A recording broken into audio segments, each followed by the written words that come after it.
Good morning, I'm Nadine Holthaus. I'm the program manager for Rochester ABE, and my co-partner in this is Penny. Good morning, everyone. So today we're going to talk about, just finding the right adult career pathway for your program, or kind of where to start, or we're really going to just talk about our journey in the adult career pathway world. If you want to do the next slide, our purpose of the session. Yeah, I just want everyone to notice, did you notice how perfect all the first presenters' pictures were? And this is me and Nadine quick taking pictures yesterday. So we just really want to share that it's okay not to be perfect. And mine's blurry. So, and also feel free to ask questions, either chat them, or we don't mind if you unmute yourself and ask us questions. We have no problem with that. We just want this to be interactive and casual, and a learning opportunity. So the purpose of our session is, just to talk about the importance of ACP programming, how we both kind of got started and our journey and where we're at with it. Just to let you know that yes, you can do it. It's not easy. It's not an easy journey.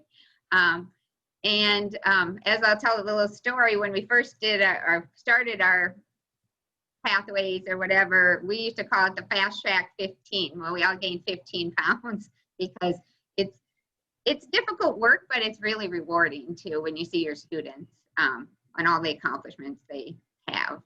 And just to give you some, Atlas has done a great job of having a warehouse of resources that you can access. So Penny's up. So why do we need ACPs and ABE? I think all of us, Brad had a really good point about that. It really is one of the state's priorities. It's obviously to help our students reach sustainable wages and careers. Again, this is, I think, where the state of Minnesota is going with ABE, and it's exciting. And as in both videos said in the past, I think ABE used to be where students would come to get their GED or learn English. And now, as Heather said, as we dig deeper, they want more than that. They want to get a better job, or if they're currently working, they want to move up. So this is just another way that we can help our students to succeed. What we have noticed for working with our students, again, attained and retained employment, improve their family finances. Again, most of them are here to learn new skills, enhance self-esteem. We have all seen students who, once they've accomplished one of those skills or they've moved up, you can just see the difference in their demeanor and just what a difference it's made for them. It's a support system for one another. And then, of course, we're helping our community. The people who are living and working in our community, if they're able to contribute, that's great for everyone's community. So adult career pathways is taking occupational training plus contextualized basic skills, plus really navigation support. And that's a real key to this, is that navigation support to have it be successful. And that's sometimes the most difficult thing to find funding for, but that equals student success.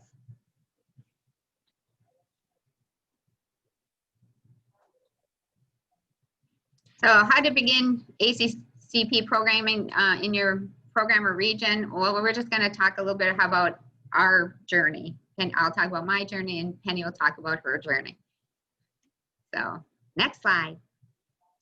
All right, so we actually have been doing this work for a long time. We started with Fast Track in 2009, like I said, and for some reason we felt we needed to take a big chunk off, and we had a lot of pathways going at once. Thus, I referred back to the 15 pounds we all gained. In hindsight, I wouldn't recommend taking on more than one pathway at a time. Find the one that fits your community, that your employers want, and really do it well. Otherwise, it's hard work, and if you have too many, it's going to be really difficult and stressful. Shortly after, you know, we were doing a fast track, we got a, RCTC got a TAP grant that we had to be included in. ABE was included in this TAP grant, and it was around healthcare. And so we started our Bridges to Healthcare programming. We also, and our healthcare programming is strong, and but it's built, you know, we started CNA, and then we branched out to, oh, we will need phlebotomists, and it just continues to grow and grow. We also tried ServSafe training in our community. We tried it, and then we got it going, and then we realized a mistake along the way was we didn't have an employer connection with this, or we didn't talk to the employers. So after we had it going, we realized the employers in this our community, my community, were doing this themselves. And so we're no longer doing that because it wasn't really sustainable, because they're like, no, we train our own. And that's a learning lesson, is to really, before you start the pathway, make sure the employers in your community, you have a conversation with them about, is this training that you, if we do it, you know, do you need it, or are you doing it yourself, or how can we partner then with it? Next one. Then we got, we did talk to the employers in welding. We have many companies here that needed welders. So we did write a fast track grant for welding and soldering, and of course to continue our Bridges to Healthcare, which is, you know, the CNA programming, which was the beginning of that pathway. Then we went off, and the school district said to us, well, you know, we need employees too, and we're very short of paras. So then we wrote a grant with Bremer to start our para pathway. We also, at the same time, Workforce Center wrote a grant to get funding for our Bridges, to continue our Bridges to Healthcare programming.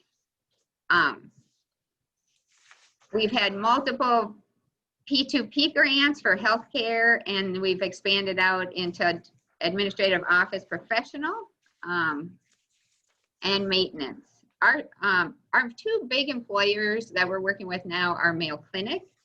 And so a lot around healthcare, not just the nursing part of it, but the administrative part of healthcare we're interested in. But our other employer that works with us is Olmsted County. And so they are really interested in also that administrative office type of person for a case aid. But they want maintenance people. And the school district also wants maintenance people. So they're very much on board. They're also our other employers, the school district, but I feel that's me. So I feel I have a kind of an in with that. So, but they're also a big employer in Rochester as the school district. We have gotten appropriations money from the legislators to continue our Bridges to Healthcare programming.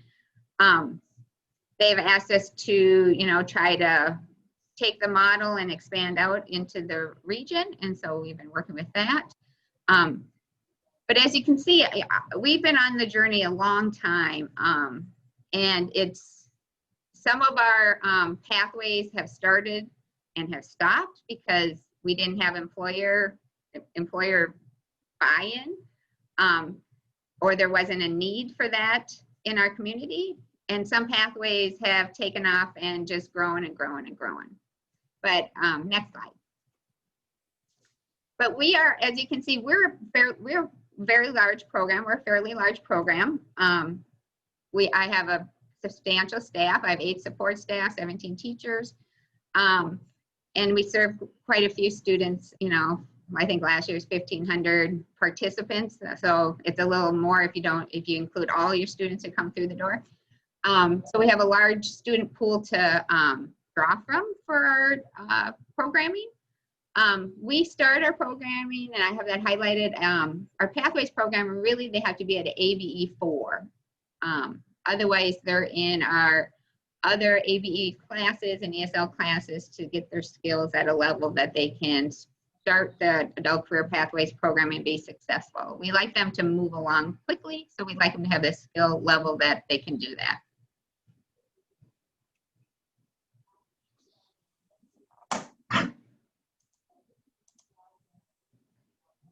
So we thought it would be good to share how Nadine's program obviously is way bigger than my program. And I know when I first started to do ACP work, a lot of it was, well, yeah, everyone's big and I don't have those resources and different things. So I want to walk you through a little bit about how we started our ACP work. So the Career Force was awarded a P2P grant in 2015, and we were a partner. And when I mean partner, it means we were written in. I don't think we sat down and, you know, had this big discussion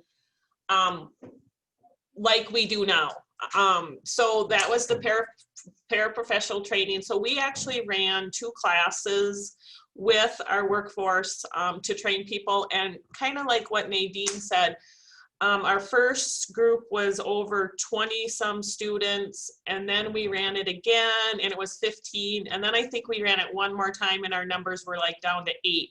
So that's just another thing to keep in mind when you're running the classes, is you do maybe have to rotate, because depending on the size of your community, I mean, we don't want to keep running the same programs. But what we did do with that paraprofessional training, that's when we connected with our district. We are probably one of the very few districts that in the state that you don't have to have your parapro tests done to have your certificate. So the district came to me and we trained, we ran a condensed version of our parapro training, and we trained over 100 of our district employees to get their parapro certificate.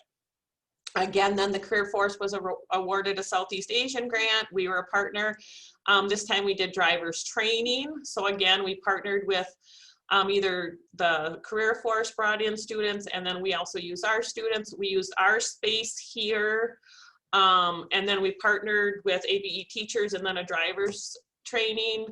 And then in 2015, Riverland asked us to teach developmental math. So we would go out there and we did developmental math. So where are we now? So this year we actually, and I just want to tell you that from the co-teaching, from the developmental math part, when this first started, we would have about 10 to 15 students. Last year, we canceled the class because there was 2. And we're like, where are all these students? You can't tell me that more people don't need developmental math. So we met. It did make a big difference. Riverland did some changing of, just like many of our community college, our MINSCU, got a new dean.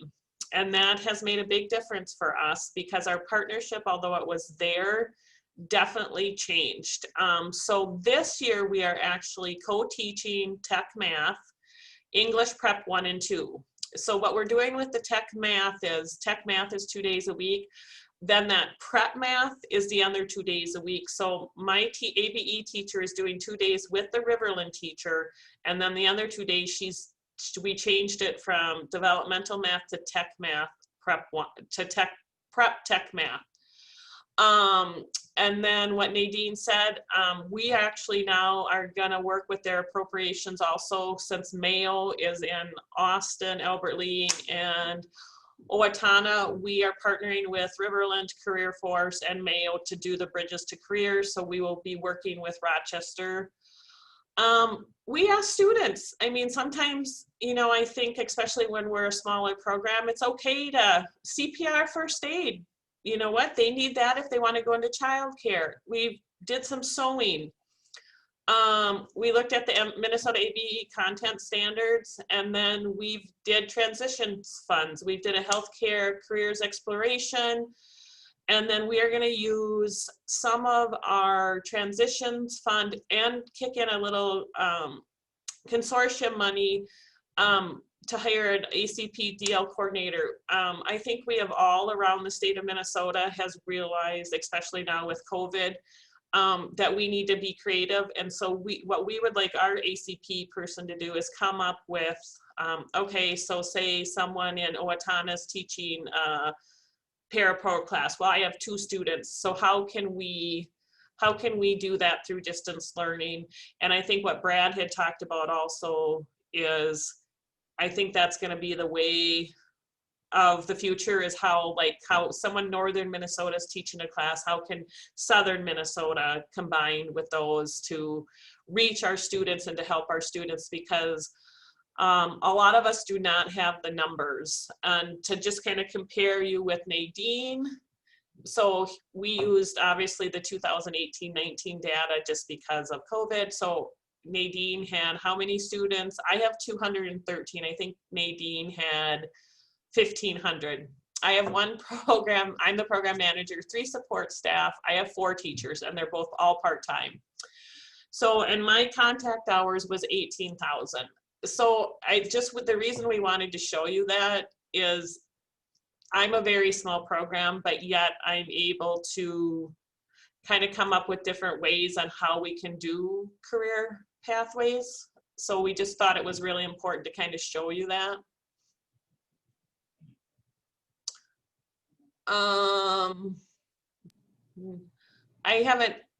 Does anyone have any questions, or has there been any chat? I haven't seen any chat so far, but I mean, we can. This is definitely not just to listen to me and Nadine talk. So if you guys have questions or whatever, please ask questions or chat.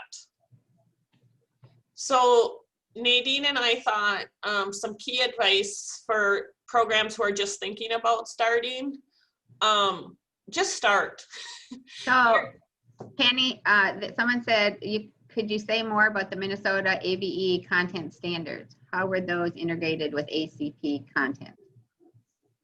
Well, because as part of our standards, that's part of, when you look at what ABE standards has, part of that is the ACP work. So just like with digital literacy and all that, that is part of the standards that we are supposed to be doing. So when I looked at it from my staff point of view, I'm like, okay, we need to meet the standards, and part of that standards is adult career pathway. So that's why I just put that in there, because I think sometimes we're kind of shying away from doing this because we don't feel we can. But if we really are looking at our ABE content standards, adult career pathway is definitely one of the standards that we are. Yeah, and within the adult career pathways programming classes, you can implement standards. You know, there's writing standards and reading standards, and all those standards that's not all of them, but many of them naturally will fit. Right, and that should be part of the programming. Like Nadine said, when you are writing your curriculum, the standards, for example, digital literacy is almost in all of our adult career pathways. Because we know a lot of jobs, you won't be able to do it without career path. I mean, you won't be able to do it without digital literacy. So I had a question that I did mention that we took on too many to begin with. So if I would back up, I wouldn't take on, I would look at one career pathway. And when you look at that career pathway, you should gather some data from workforce, try to include your workforce partner on what are the high demand jobs in your area? You know, who's hiring, where it's the need in your community for workers, because you don't want to go through all this work and then have your students come out and there's no jobs. That's very defeating for them and for you. So make sure you look at that data. You can get that from Deed, or better yet, pull in a workforce partner. Your workforce partner is also going to have maybe the potential, if they will partner with you, they also have navigation support that they maybe can pay for that you don't want to pay for. So they maybe would be willing to provide a navigator, or have a navigator on site, or help you with that. We have our workforce center comes into our, we call it our career pathways class for our ACP. Every ACP program the students have to do a career pathways class, and that's the employability class where they do a resume and they do interviewing and they do how to, time management and, how do you get along with coworkers? It's those things in that class that they learn. But our workforce navigators come in and help with resumes. They know that's their job too. They help. They set up employers to come in and do mock interviews with our students. They set up the employer to come in and do informational sessions, so the students can ask questions about what's this job really like, what do you do day to day? So if you can pull in your workforce partner, that's wonderful. If you can't, then you have to do the work with your employer. But also, a lot of times we've learned that before we set up the pathway, because we kind of learned when we did ServSafe that there really wasn't a need, and we did a lot of work and there wasn't a need, that maybe before we start the pathway, we reach out to the employer and say, what kind of skills are you looking for? If we did this, what would you want them to come out with? Do you want them to, they all say computer skills. So we also have digital literacy in all of our pathways. But they also sometimes will say, well, I really want this, or I really would like them to know how to do that. But choose one, do your research ahead of time. Choose one that there's a high demand need, pull in your partners, and then go from there. That's my advice. Well, and doing what Nadine, going back to what Nadine said too, like when we started with the Para Pro program, I'm guessing like with every district, even if we looked at it as numerous ways, first of all, to get a job, but a lot of our students have families, and we even looked at it if they could sub as a para. You can pick your days that you want to work, and our district has subs listed every single day. So that's one of the reasons why we started too with the Para Pro, because we looked at, and again, job shadowing was very, very important for the Para Pro. So having the partner be our district allowed all of our students to go in and job shadow. And that was very, very important for our students, because 99.9% of our paras are in the special ed classrooms. And I don't think, or work with special ed students, I don't think a lot of people had any idea. So we learned from that. We actually had job shadowing done way before, and after we had job shadowing at the end. We actually built that in more at the beginning of our program, because after some of our students job shadowed, they basically said, there's no way I want to do this. So it was really important to build that into, and Nadine talked a lot about the workforce, your relationship. And I know when I talk to colleagues across the state or whatever, I feel very fortunate. I have a very good relationship with ours, and I know that is not the case. But one thing that how I started, and I think it's just is, I had our manager from our workforce just come over and I just introduced myself. It wasn't this big long meeting. It was just, hey, this is I introduced myself, she introduced herself, and with just that small steps, it's okay, and just kind of trying to find some common ground. I think it's going to take time. I mean, look at I've been working with Riverland. I've been at this job 10 years, and we have been doing developmental math for at least over 5 or 6 years. And that's how long it's taken us to finally get where we're at. And we have a meeting next week to co-teaching. We got some work to do. What is co-teaching? COVID kind of threw a wrench in our planning. So we need to backtrack about 10 steps, because I think there's a little disequilibrium what co-teaching looks like. So you know what, it's a learning experience for all of us. So, but that's okay. So that's why we kind of just put this key advice is, just start. I mean, you're going to make mistakes. Nadine said she made mistakes. I've made tons of mistakes. Be intentional. Effective adult career pathways, though, they don't just happen. You do really have to do some planning. Nadine talked a lot about planning with partners. WIOA has definition of career pathways. Nadine talked again about using existing resources. Like Penny said, you're going to take 3 steps forward and 2 steps back, but you're still going forward. And reach out to others in the field. The good thing now, I mean, probably when Nadine started, how many years ago, there probably wasn't a lot of resources out there. Now there's lots of resources, and I think COVID has even opened up that more. There's quite a few people who are going to start sharing. They're starting to videotape their adult career pathway classes and going to share. I mean, so there's a lot of exciting things happening. It's okay to make mistakes, start small. I know a lot of the big question is funding. You know, how do we get the funding?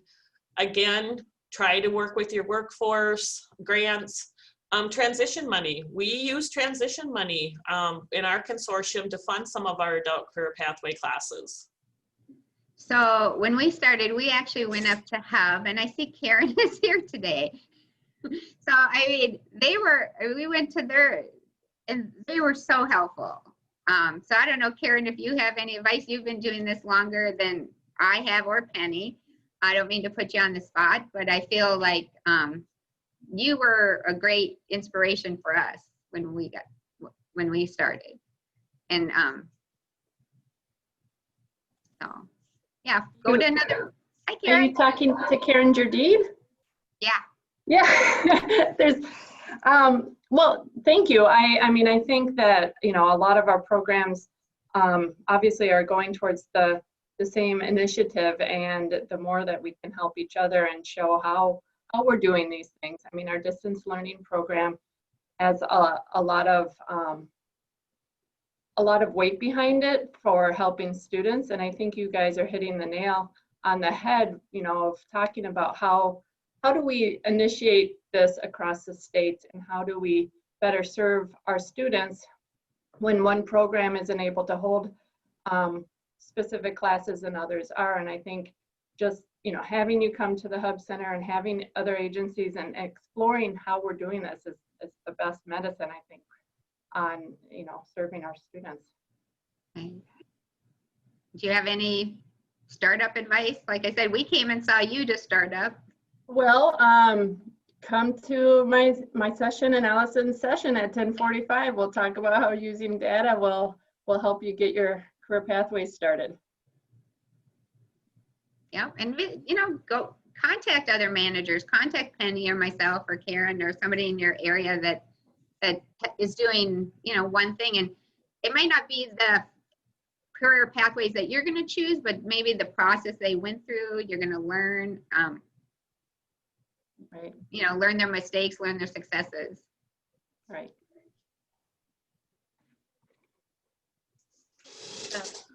So Atlas, and you know, has great resources available now. They have a class you can go through to help you start your career pathways programming. There's other managers in the state of Minnesota that I think are always willing to help one another. What do you have to say? Penny went through the career pathways class. I did not, so maybe she has some insight into that. Yeah, I know that, as Nadine said, I attended the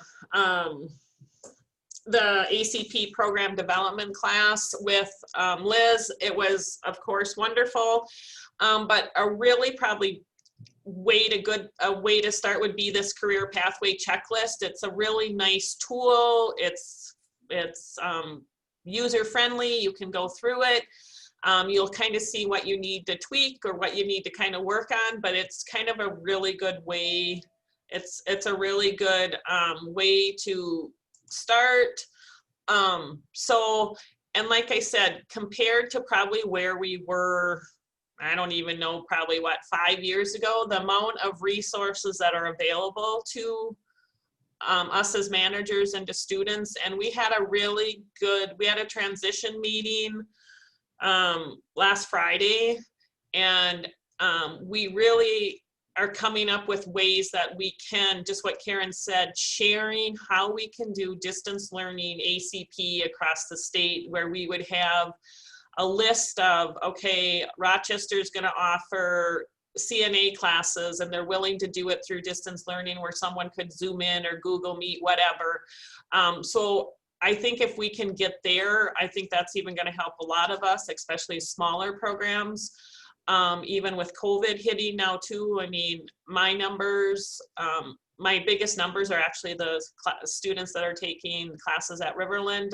My students actually in my rooms are pretty small right now. So yeah, I think the more we can do, the more we can get creative. It's just the more it's going to help all of our students. So it's kind of exciting that we had that conversation. So if you have any ideas on what you wanted that to look like, we're looking for ideas. And I know Julie was looking for ideas. So there was one question, how did we get wraparound support for students, for our students? We've had different ways that we've given wraparound support. In the grants with workforce, we always put in navigation when we write our grants. And so workforce provides navigation, a navigator for the pathway. I've had United Way funding. I've written and wrote a navigator for United Way funding, and have gotten that for a pathway. Right now, Mayo Clinic has really come on board, and they're actually funding a navigator for the Bridges to Healthcare. So if you can get your employer involved, they might be willing to actually give some money, which would be nice. So there's that. I don't know. And Penny, you're using some transition dollars. So yeah, in the past, we've used transition money to do some navigation services. We actually, our Career Force Center, actually now we've been writing a navigation services in there. And one of the things to look at it too, it's not even necessarily that they have to like hire a separate navigator. It could also be they're using like their career counselors there as help for navigator. Like when any of the programs I've run, I've connected with our students worker at Workforce, and they've provided bus tokens. They've helped with, you know, I had one student who her car didn't work. I mean, depending on the grant, usually in the grant, navigation services are available. So again, I would really connect with your workforce to find out what services they have available. Now we're actually, when our collaboration with Riverland, Mayo, and us and the Career Force, we actually, our local community college is actually putting just what Rochester does with their community colleges. There actually is going to be one contact person from the college that we can connect with to talk about the students who are in these co-taught classes. Because I think we all know how students can get lost, and if we, you know, they're not doing well in classes, and then who do they contact and who do we contact? You know, everyone has different advisors. So Workforce Center and Riverland are actually we're all gonna kind of use one key person out at the community college. And it just happens to be that the person who's at Riverland now used to work for Workforce Development. So we're kind of fortunate that way that she kind of understands the process. So Kristen had a question. I struggle with the pathway part of the career pathway. For instance, we offer ServeSafe with lots of success. However, I don't know that it fits into the whole career pathway in our region. I think we have been feeling like you have to have a series of steps or rungs on the ladder. And I feel like we just have the base. So ServeSafe might be one of those career pathways that doesn't have a stackable. And sometimes you're doing it because your community needs that. But the career pathways that like you can stack, like we have for our healthcare, we have CNA as the base. And from CNA, then where can you go from that? Well, they can go to RCTC, they can go to work, They all go to work because they want to work. And then they come back and they can go to our community college, and they can get some more credits to go on to advanced hospital CNA, and then they can work at Mayo Clinic in the hospital. Or they can go to the phlebotomy program. If they have their CNA, the phlebotomy program, we talk to them and, just, what are you looking for? And they say if they have direct patient care, that's wonderful. And then healthcare is a program that can stack very easily. You can go to LPN, you can go to RN. There's lots of different avenues with it. So that's an easy stackable pathway. Some of them aren't as stackable. Paraprofessionals, you can go paraprofessional, and then if you work, they have sometimes some of your communities will do a 2+2, or they, where they can stack to education. So it's para to educator. That's a big jump. The pathways that work the best is if you have little stacks, and they can obtain them. They can see them and obtain them easier than a huge jump. Some pathways, it is just going to be welding. The pathway is welding, and you're going to be a welder. And, maybe within that company, that's where if you talk to your employers, you can say, within your company, what is the growth? And then you can put that in your pathway. We've done that, like with maintenance with Olmsted. So if they start here, well, then they can actually move to supervisor. They can move to the next step. So it's really communicating with your employer and what are those next steps, and explaining them to the students that this is the base, but here's where you can go. And I used to feel that way too. And I think for smaller programs, I think that is kind of where a lot of the smaller programs are at, because if you look like the classes that I took with Liz, and if you go on any of the, you might see some more examples today, but I think, they talk about the fully actualized adult career pathway. You start here like prep CNA, and then they have all these different things. You can go, like Nadine said, phlebotomy, CNA, and then LPN, RN. But for some, I think to start with, it's okay that you have that. And then I think once you become really successful at that, or you feel then I think then it's time to start looking at, maybe that's when, okay, we did this, we know we can do it. What other types of things could we do to help people in their adult career pathways? Because one of the things even I'm doing right now is I still question, and I've asked Julie Dinko and stuff, is like, so we're teaching tech prep math, is that really an adult career pathway class? And what happens though is if those students, because there's 2 classes right now that my math teacher is teaching, and there's like 58 students in the 2 classes. If those students don't pass that tech math, they cannot go ahead and get their, a lot of them are in diesel mechanic or different things. So, I always say, I don't know if that's a fully aligned adult career pathways, but yet without that support, they won't be able to go ahead and get that. So I totally get what you're saying, but I think it's okay to start there. And I just think you look at ways to expand those. Sometimes your students, in our case with the healthcare, expanded it for us. So we only did CNA. We thought, we're doing CNA, we're good. And then the students came back and said, well, as they get success and get self-esteem, they want more. And that's very cool. But they came back to us and said, well, we want more. I want to be a LPN, or I want to go into advanced. I want to work at Mayo as a CNA. And I need to take these classes at our community college in order to do that. And these classes are hard. We need help. You need to help us. So we're like, oh, we need to help. Well, maybe we have to have a midterm prep class. Maybe you have to have an A&P prep class to help them. Sometimes your students will drive your pathway for you. And in phlebotomy too, we weren't doing phlebotomy, but they're like, well, we want to be well, actually Mayo Clinic drove that. They're like, we're short of phlebotomists. You need to help. Well, what skills do they need in order to be successful? Well, these are the skills they need. Okay, so those are the classes that we're going to have for the pathway. The TEAS prep, You know, we've all done TEAS prep if that's a requirement for them to get into LPN or RN. So it's really just, it's looking at that, and if you start with one little piece, pretty soon it will grow. They will come and it will grow. They'll come back and tell you what you're supposed to do.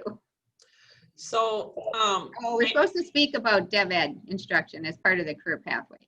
that was what I was just going to talk about. So for our developmental ed math, because we teach it out at the college, and we had been doing that for years. And what happened was the college, it was always just suggested that they attended the math class, but they didn't have to take the class. So that's why our numbers got really low. Well, when we were planning for this year to do this, we didn't want to call it developmental math. We wanted to call it tech prep math. And we were going to have a cutoff if they didn't meet their AccuPlacer. Well, COVID threw that out the window. So right now, here's where we're at. So due to COVID, no one was allowed to go out there. So my math teacher started the first day and didn't have an office, didn't have a computer, didn't have a phone, didn't have a lot of things. So she wasn't feeling real good. And then what's happening is, so there's 28 students in the tech math in one class and 20 something in another. And they go Monday and Wednesday, in our developmental ed class, which tech math prep is Tuesdays and Thursdays. We're getting about 6 students and about 2 students. So yeah, is that successful? No, that really isn't successful. But what we're hoping is going to happen is they have their second test this week, and I don't want to say we're hoping, because that's a terrible thing, but one student realized, okay, I need help, that they're going to start coming on Tuesdays and Thursdays. Obviously, I want all these students to be successful. But so we actually have already started talking for our meeting next week, and we were talking to Nadine, maybe if they, maybe we look at, they let us, so we CASAS gold them in math, so everyone has a CASAS goals. We might look at that to see, okay, if they get such a low score, then they will be certainly, I don't know if the college could require them or not. I don't know if they would go that far that they do have to attend math 4 days a week. So we are super excited, and this is just what I keep telling my teacher, we're reaching 58 math students. But no, it's been a little, with growth comes pain. But you know what? The mantra is we're helping students, we're helping students. I'm hoping we'll see more students in the developmental math, AKA tech prep, but I think for some of the students, it's hard for them to admit that they need help at Riverland, but I'm hoping again that we will see growth in that too. And this has been a long time coming. And then the same thing with English. We're also teaching English Prep 1, ABE teacher only, and then English Prep 2, which are still developmental classes, are going to be co-teaching. That's supposed to start in October. And we already have had questions, what is this going to look like? So we're going to have a meeting next week to discuss what that's going to look like. So Kirsten said that she now realized that she is doing adult career pathways work, and you're right, you just didn't realize that you were doing it. I think we're all doing it in some stage. So as far as what I'm doing with developmental ed classes with our college, I'm fortunate that our college has been a great partner. We actually have we provide dev ed classes in reading and English here on site, and they're articulated classes. So students, it can go, if they get a B or better in those classes, can go right into English 1117 at the college without taking an AccuPlacer score, without having an AccuPlacer score. They can just have a score from our classes.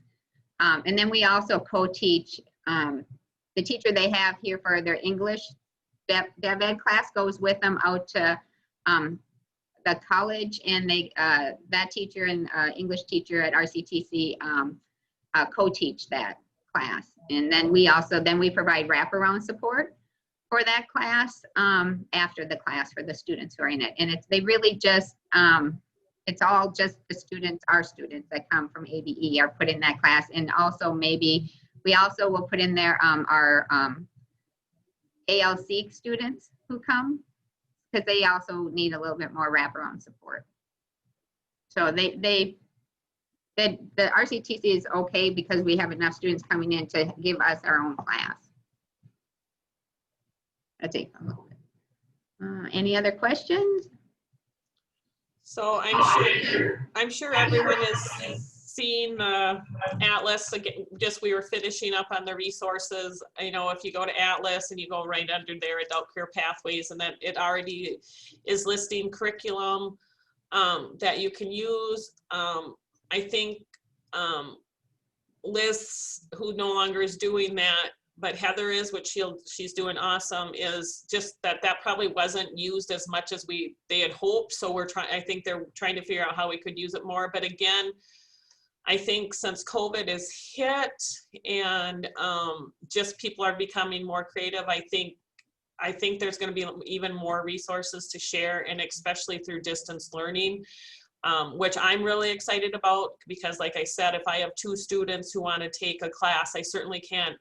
I mean, I could, but it wouldn't be very fiscally responsible for me to run a class with 2 students. But if I could connect with other people from our consortium or other people from even the state of Minnesota. So I think that even though COVID has wreaked havoc with our lives, it's also, I think, kind of led us to some more exciting work. And I think people are going to be more willing to share that. So that's kind of exciting. Penny, somebody wants to know what level you start your ACP programming at. Do you have a level? You know, we don't necessarily have a level, and after Nadine said that, then I thought we probably do need to look at that a little bit closer. When we did our Para Pro class, we actually did have a cutoff because we knew, and that what we used for that though was we used the Para Pro pre-test kind of deal, and if they didn't get a certain math score, we didn't let them go on. And you know, and just like you said, with the rest of the adult career pathways, we haven't necessarily had to have such a cutoff, but definitely I'm gonna have to think about that. And now when we're doing the tech math, the Riverland places them in that class. So, but now since this year it's all self-reporting, basically, that will have to come, and yeah, we'll have to see when we do our bridges to careers like Nadine, we'll probably, I'm guessing, be looking at pretty much probably their scores also. So for a really short answer, I made that really long. I really haven't had to have that yet, but I think it's probably going to be really imperative, because I think we all know students who want to do things, but we know they have to get their skills up. I have a gentleman right now who went out to Riverland, and he didn't pass high enough on his Accuplacer, and he goes, I'm just going to come to you guys to get my English up. And we're like, yep, that's perfect. So so yeah, I haven't had to really do that yet because we haven't had to, but I'm sure I will have to do that. And I think if there is in the pathway, if there's a test or something that they need to pass, I mean, you need to look at that, because you don't want them to do it and then keep failing that test. That's hard on students' self-esteem. You're better off putting like a or a little prep class in or something, and have that cut off. You'd be surprised how it's great for your level gains if you put like this cutoff in there. Like they'll go, oh, that's what I need to be at, and they work really hard to get there, and it's to their benefit, because then they can take the class and pass the test and move on from there. Or if they're moving, if the pathway leads them out to RCTC, you know, what's the skill level needed? You don't want to set them up for failure. And that's what I did for my Para Pro test. For them, there were quite a few people who they weren't going to pass the test because of math. So we had class time and our teachers, but then an hour before class, we would have students who needed extra help come in and work specifically with someone on math to provide those extra skills that we know that a lot of our students would need. So again, we built in that support services for our students to help them succeed. Does anyone else have any questions or comments or anything you've been wanting to ask or you can unmute and share some of the ACP programming or where you're at with it. We'd all like to hear from you too. Penny and I are not the experts. Yeah, no, in fact, I'm not an expert at all. And I think the reason I'm kind of just presented is because I think I'm a smaller program, and I think I'm very excited about our work that we're doing with Riverland. I mean, it's okay. Oh, sorry, Penny. So no, someone go ahead. had a quick question before we're done. Can you talk about the pros and cons of partner grants versus getting your own grant? Well, usually when you write a grant, if you have partners, I feel like your chances of getting the grant are greater. So that's a plus. I think your partners bring different strengths, and they also bring different resources to the table. So you might write the grant for a navigator, but then like for workforce, if you get them enrolled in whatever we owe adult, or if they qualify for youth money, then they have other funding sources that they can tap into to help the students. And I think there's a difference between, like, I write some grants just for myself, but it's like my local community grants, like United Way is local. There's an education foundation that's local. So that is good. And then I can kind of do like special little projects with that, or like my United Way I use to pay for childcare. I offer free childcare here for all our students. So that's been very helpful. And I use it for adult career pathways. If we have those, then there's childcare on site. But as far as like the big grants, like through workforce development or they apply, I think the way we're at right now, I don't really know if you're ever going to be able to write a grant and get it without partners, because I just don't. I mean, if you look at all the grants out there like that Riverland has written and Career Force has written and they write us in, I mean, I think it would be very impossible to get a grant, at least a substantial size grant, without having partners, because everyone wants to see that you're working together, because there's just not enough money out there to do it solo. And that's where the good partnership comes in. I would just say with that, before you write the grant, you sit down and have very clear expectations of what it means to be written in the grant and what your jobs are going to be. I'm not saying you can't iron some of that stuff out, but I just think if you're very upfront at the beginning of the grant, that's definitely going to help once you get the grant that said, okay, this is my job, this was our job, this is what we're going to do together. I think that'll make things a little easier if you kind of have clear expectations while you're writing the grant. And there's always going to be cons, because you're merging different institutions and maybe some different philosophies too. But I think, like Penny said, when you write the grant, if you understand, what your responsibility is going to be, and who's going to do what workload and what you're going to bring to the table, it's for the better. Well, and my philosophy is, and I've had to say this numerous times, especially lately, I think we sometimes can get caught in this, my program, my building, my classes, and we should be saying our students, and how are we going to help them succeed? I think if we can get out of that my stuff, I think that goes a long way too, because then we are all doing this to help students succeed. And sometimes we kind of have to let the ego and the stuff kind of fall back if we really want our students to be successful. So sometimes that's not always easy to do, but I think if we really keep that in the forefront, I think you're going to go a long way to helping your program and your students. Oh, I think that's probably, maybe that's a good place to end. If nobody else has any questions, we'll let you have a break, I guess, before your next. Last call, any questions, chats? They said they love the student-centered thing and they're ready to go have a break. Thank you. Perfect. Thanks for coming, you guys. Have a great day.